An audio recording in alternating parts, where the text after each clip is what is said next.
बिस्मिल्लाहिर्रहमानिर्रहीम बिस्मिल्लाहिर्रहमानिर्रहीम अस्सलाम वालेकुम रहमतुल्लाहि व बरकातहू। जैसे कि सूरह निसा का हमने पिछली दफ़ा भी तर्जुमा तफसीर और खुलासा बयान किया था। आगे इरशाद रब्बानी है, इन्नल्लज़ीना यकफ़ुरूना बिल्लाहि व रसूलिही व युरिदूना अन युफ़र्रिक़ू बैनल्लाहि व रसूलिही व यक़ूलूना नु'मिनु बिबअदिन व नकफ़रू बिबअद। बेशक जो लोग कुफ्र करते हैं अल्लाह के साथ, उसके रसूल के साथ, और चाहते हैं कि फ़र्क करें अल्लाह और उसके रसूल के दरमियान, हम मानते हैं बाज़ को और इनकार करते हैं बाज़ से। तो इस आयत में बताया जा रहा है, सबसे पहले हम इस आयत के हवाले से कुछ माहौल पे बताएंगे आपको कि उस वक्त क्या था, किस हवाले से ये बात की जा रही है। इस आयत में ख़ास बताई ये जा रही है कि जिस चीज़ की बिना पर जो लोग दीन में गलती यानी कि दीन इस्लाम में गलती पैदा करते हैं, वो क्या होती है, अल्लाह और उसके रसूल में फ़र्क पैदा कर देना। एक ये है कि रसूलों में तफरीक पैदा करना,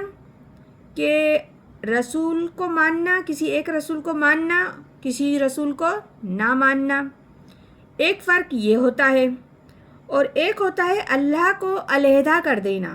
और उसके रसूल को अलहदा कर देना। तो ये बातें जहालत वाली बातें हैं और फितना इनकार सुन्नत में शामिल होती हैं। जो अपने आप को अहले कुरान समझते हैं और वो क्या कहते हैं, रसूलों का काम तो था कुरान पहुंचा देना, बस उन्होंने पहुंचा दिया, अब अल्लाह खैर सल्ला। अब असल मामला अल्लाह और हमारा है। अल्लाह की ये किताब है, हम समझते हैं, अरबी ज़बान में है, हम अरबी भी जानते हैं, समझते हैं, हम खुद पढ़ लेंगे, खुद समझ लेंगे, खुद अमल करेंगे। बाकी रसूल ने अपने ज़माने में मुसलमानों को इस कलाम की तशरीह समझाई थी, ठीक है, उस वक्त उन्होंने कबूल कर ली, लेकिन रसूल की तशरीह दायमी नहीं है, दायमी सिर्फ कुरान है। गोया कि वो इस तरह की बातें किया करते थे, तो उन्होंने अल्लाह और रसूल को जुदा कर दिया, और वो बात यहाँ इस आयत में बताई जा रही है वजाहत के साथ। और इसी आयत के ज़रिए अल्लाह ताला उन लोगों को मैसेज दे रहे हैं कि उनकी इन हरकत पे अल्लाह किस तरह खफा है उनसे, जो ये इस किस्म की हरकत करते हैं। तो अल्लाह ताला इरशाद फरमा रहे हैं कि यकीनन वो लोग जो कुफ्र करते हैं अल्लाह का, उसके रसूल का, और चाहते हैं अल्लाह और उसके रसूल के माबेन फ़र्क कर दें, और समझते हैं फिर दीन इलाही में यही होता है कि दीन खालिस जब ही होता है जब वो अल्लाह और रसूल को अलग कर देते हैं, और समझ लो रसूल को अलहदा कर देते हैं, अल्लाह को अलहदा कर देते हैं, तो दीन को वो खालिस समझ लेते हैं।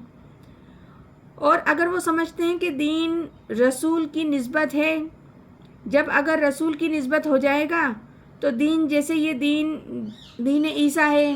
दीन मसीह है, फ़ला दीन है, फ़ला दीन है, अगर ये नज़रिया, तो उनकी नज़र में ये है कि ये रसूल का नज़रिया निकाल दिया जाए तो दीन खालिस हो जाएगा। ये उनकी अपनी सोच है, जबकि अल्लाह तो फरमा देता है जो अल्लाह ने कह दिया सो कह दिया, वो फुल और फाइनल है, डन है, उसके आगे कोई गुंजाइश ही नहीं है सोचने की। जो अल्लाह फरमा रहा है वो हक है, वो आला है और वही बेहतर है, और उसके आगे अगर कोई अपनी सोच रखता है